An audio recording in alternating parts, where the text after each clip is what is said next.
गरुड़ पुराण के अनुसार मृत्यु के बाद आत्मा का अनुभव। गरुड़ पुराण हिंदू धर्म के 8 महापुराणों में से एक है, जिसमें मृत्यु, जीवन और कर्म के रहस्यों पर विशेष ध्यान दिया गया है। इसमें आत्मा की मृत्यु के बाद के सफर, पुनर्जन्म, कर्मफल, नरक, स्वर्ग और मोक्ष के बारे में गहन विवरण मिलता है।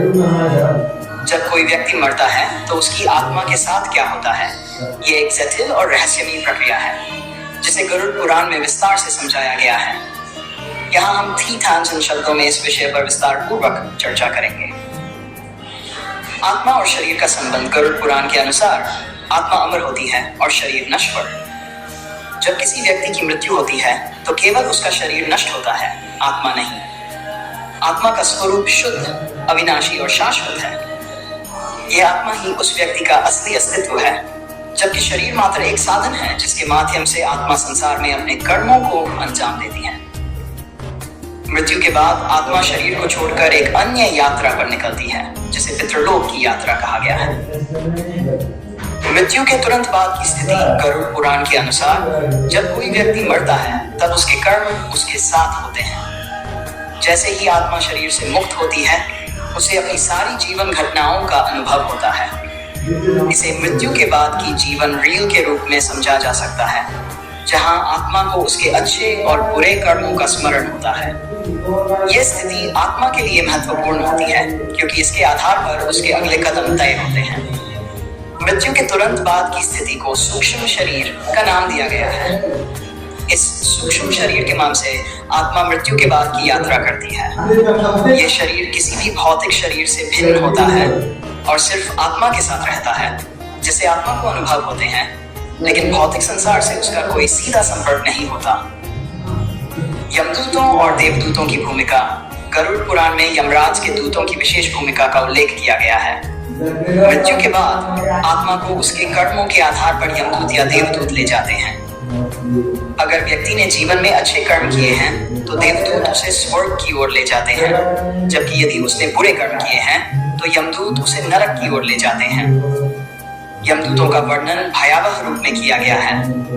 उनके पास आत्मा को ले जाने के लिए अनेक साधन होते हैं और वे आत्मा को कर्मों के आधार पर अलग अलग प्रकार से नरक में लेकर जाते हैं।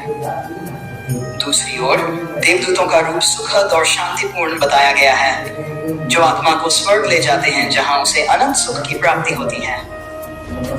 प्रायश्चित दिनों की यात्रा। गरुड़ पुराण के अनुसार मृत्यु के बाद आत्मा को 2 दिनों की यात्रा करनी पड़ती है। इन 3 दिनों में आत्मा को अपने जीवन कर्मों के आधार पर न्याय का सामना करना पड़ता है। इस अवधि के दौरान आत्मा को विभिन्न प्रकार की योनियों में प्रवेश करने का अनुभव होता है और उसे अपने कर्मों का फल मिलना शुरू हो जाता है। इस दौरान परिवार द्वारा आत्मा की शांति के लिए विशेष प्रकार के कर्मकांड और श्राद्ध अनुष्ठान किए जाते हैं। माना जाता है कि इन अनुष्ठानों से आत्मा को शांति मिलती है, वह अपने अगले सफर के लिए तैयार होती है। इसी के दिन आत्मा को पितृलोक में जाने की अनुमति मिलती है, जहां उसे उसके कर्मों के आधार पर फैसला सुनाया जाता है। कर्म और न्याय। गरुड़ पुराण में बताया गया है कि मृत्यु के बाद आत्मा का न्याय यमराज के द्वारा किया जाता है। यमराज को धर्मराज भी कहा जाता है, क्योंकि वे व्यक्ति के धर्म और अधर्म के आधार पर निर्णय करते हैं। यमराज के सामने आत्मा के सभी कर्म पेश किए जाते हैं और इसके बाद उसे स्वर्ग, नरक या पुनर्जन्म के लिए भेजा जाता है। यमराज के पास चित्रगुप्त नामक देवता होते हैं, जो व्यक्ति के सभी कर्मों का लेखा जोखा रखते हैं। चित्रगुप्त की भूमिका अत्यंत महत्वपूर्ण होती है, क्योंकि वे हर छोटे बड़े कर्म को दर्ज करते हैं, जिनके आधार पर आत्मा को न्याय मिलता है। स्वर्ग और नरक का विवरण। गरुड़ पुराण में स्वर्ग और नरक का विस्तृत वर्णन है। स्वर्ग को सुख और आनंद का स्थान बताया गया है, जहां आत्मा को उसके अच्छे कर्मों के परिणाम स्वरूप विभिन्न प्रकार की सुख सुविधाएं मिलती हैं। स्वर्ग में आत्मा को दिव्य अनुभव होते हैं, जैसे अमरता, शांति और दिव्य सुख। वहीं नरक को पीड़ा और दंड का स्थान बताया गया है। गरुड़ पुराण के अनुसार आत्मा को नरक में उसके बुरे कर्मों का फल भुगतना पड़ता है।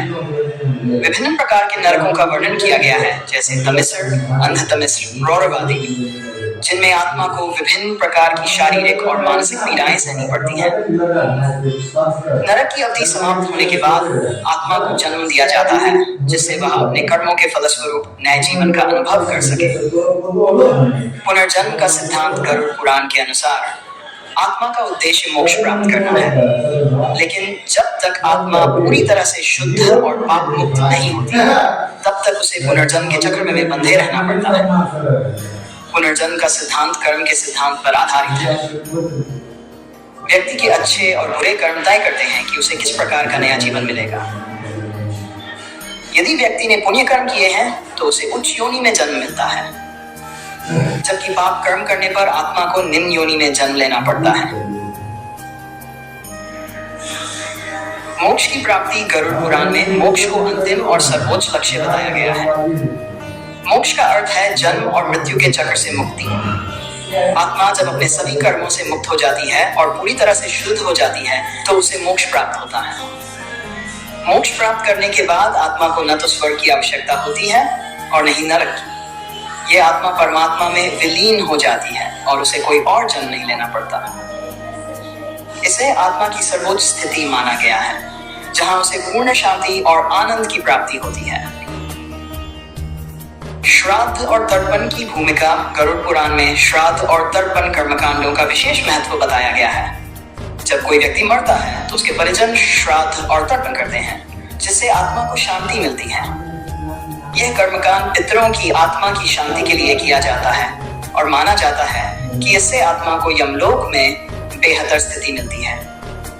श्राद्ध के दौरान ब्राह्मणों को भोजन कराना और दान देना विशेष महत्वपूर्ण होता है, जो आत्मा के लिए लाभकारी होता है। मृत्यु का भय और आत्मा की अमरता गरुड़ पुराण में मृत्यु को जीवन का एक अनिवार्य हिस्सा बताया गया है और इसे आत्मा की एक यात्रा के रूप में देखा गया है। मृत्यु से डरने की आवश्यकता नहीं है, क्योंकि आत्मा अमर है। मृत्यु के बाद आत्मा एक नए सफर पर निकलती है, जो उसके कर्मों के आधार पर तय होती है। अगर व्यक्ति ने अच्छे कर्म किए हैं तो आत्मा को स्वर्ग की प्राप्ति होती है और अंततः मोक्ष मिल सकता है। अगर व्यक्ति ने बुरे कर्म किए हैं तो आत्मा को नरक की यातनाएं सहनी पड़ती हैं, लेकिन पुनर्जन्म के माध्यम से उसे सुधार का अवसर मिलता है। निष्कर्ष: गरुड़ पुराण के अनुसार मृत्यु के बाद आत्मा का सफर जटिल और रहस्यमयी होता है, जो आत्मा के कर्मों पर आधारित होता है। आत्मा का परम लक्ष्य मोक्ष प्राप्त करना होता है, लेकिन यह तभी संभव है जब व्यक्ति अपने जीवन में अच्छे कर्म करता है और अपने बुरे कर्मों का प्रायश्चित करता है।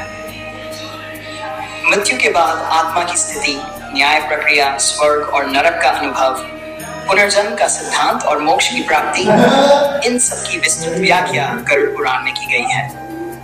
ये ग्रंथ जीवन, मृत्यु और आत्मा के गहन रहस्यों को समझने का महत्वपूर्ण स्रोत है, जो मानव जीवन को दिशा देता है।